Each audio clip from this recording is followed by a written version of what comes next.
Bonjour à toutes et à tous, bonjour à tous les suiveurs et à tous les inconditionnels de Grégoire Omnisport. Ñu bëri xamuñu Eswatini ñu ngi koy doog a dégg ñenn ñi xam nañ ko xam nañ ne Eswatini c'est l'ancienne Swaziland, donc c'est une nation frontalière du Mozambique et de l'Afrique du Sud. Donc gis nañ ne donc ils ont changé leur nom seen tur bi lañ changé tuddee ko Eswatini, ancienne Swaziland. Donc gis nañ ne Eswatini prochain adversaire des Lions du Sénégal est loin d'être une foot de guerre parce que c'est pas une grosse équipe, ils n'ont jamais participé à la Coupe d'Afrique des Nations et ils sont classés 43e nation africaine, alors que Afrique donc après ñu am une cinquantaine de fédérations. Donc ça veut dire que quand même donc Eswatini c'est pas une foot de guerre, 147e au classement FIFA. Donc Eswatini dañoo faible et ils ont perdu 9 de leurs 10 derniers matchs officiels.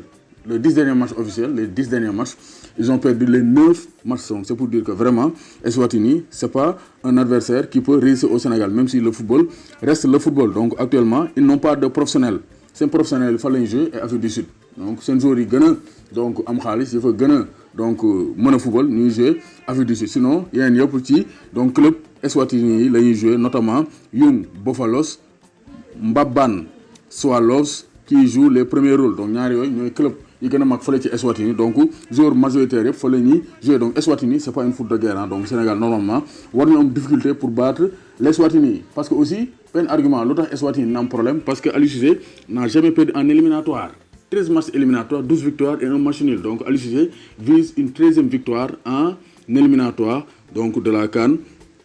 Donc en éliminatoire de Coupe d'Afrique des Nations. Donc Aliou Cissé vise donc à poursuivre son invincibilité donc aux éliminatoires de la Coupe d'Afrique des Nations. Donc information, Gana Gueye est ménagé. Donc Ismaïla Sarr et Mbaye Niang n'ont pas effectué le déplacement. Donc Gana Gueye a été ménagé lors de la première séance d'entraînement. Peut-être il est un peu touché, beaucoup de risques, moo tax dañ ko isolé du reste du groupe, dañ ko jël mu def entraînement individuel comme ça ñu bañ a jël risque. Peut-être tey il va s'entraîner avec le groupe, mais Gana Gueye a été ménagé hier pour ne pas prendre des risques. Donc Mavuzo Sport Center, un gazon naturel bien meilleur que l'Adior. Donc Eswatini c'est pas une grande nation de football, mais quand même c'est un stade bi ñuy entraîné seen stade bi sax moo gën a baax pelouse stade la yor. Donc ça veut dire que quand même Sénégal war nañoo liggéey bu baax a baax pas déggee donc Sadio Mané ñu donc ñoom Diao Baldé donc ñoom Krépin Diatta donc dañoo namu Diao Baldé Keita donc ñoom Krépin Diatta Gana Gueye ils n'auront pas de problème. Donc duñu am problème pour faire circuler la balle parce que gazon bi c'est un bon état, gazon naturel la parce que foofu day taw. Donc il y a la nature, il y a la verdure. Donc ils ont un gazon naturel qui est bien meilleur que le gazon donc du stade Lat Dior, parce que fii moom toolu potasse la xawma toolu Niambi. Mbaye Niang est forfait. Donc Mbaye Niang est-ce que il est frustré d'être remplaçant? Donc ñu bëri naan Mbaye Niang bi passe il a joué 6 minutes, est-ce que loolu moo ko merloo? Donc Mbaye Niang, donc le cas Mbaye Niang continue de faire jaser. Donc il y a beaucoup de versions pour le cas Mbaye Niang. En tout cas il devra donc revoir sa copie pour continuer l'aventure avec l'équipe nationale du Sénégal. Donc Judo Open International de Dakar ce week-end, donc 38 pays en lice. Mbagnick Ndiaye en quête de rachat. Donc Mbagnick Ndiaye fait partie des combattants sénégalais pour donc l'Open International de Dakar.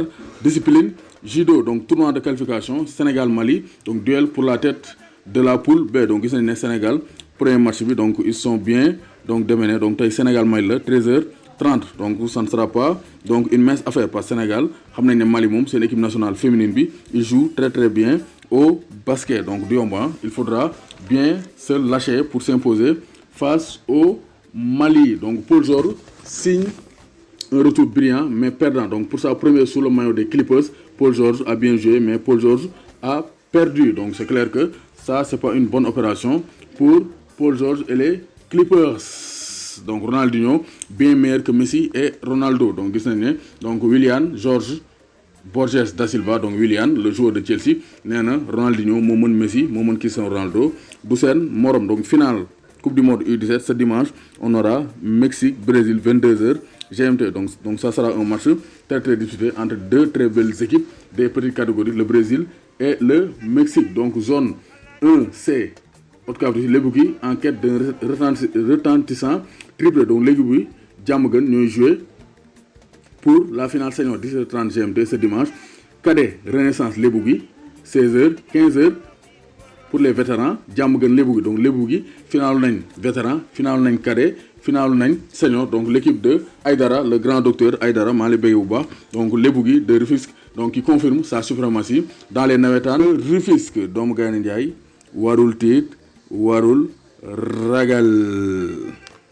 Donc abonné leen aussi compte Instagram Grégoire Omnisport ku ngeen koy gisee mais aussi compte Facebook Grégoire Omnisport donc ñuy YouTube Instagram Facebook avec